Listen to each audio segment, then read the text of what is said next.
ba yan, anak? Lakas mo, hindi ko marinig. Ha?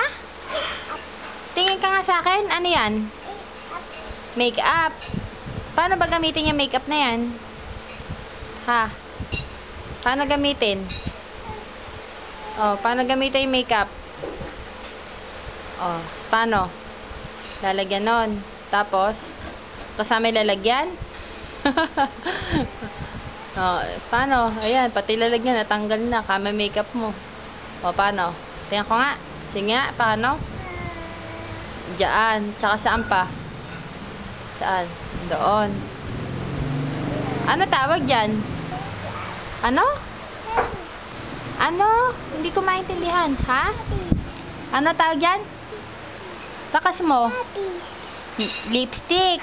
Eh, yung isa, yung nilagay sa mukha. Ha? Ah, make-up. Oh, tapos ano gagawin? Oh, lalagay dyan. Tsaka saan? Pati sa leeg?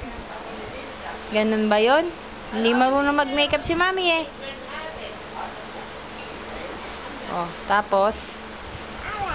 Oh, si Alay marunong. Oh, sige.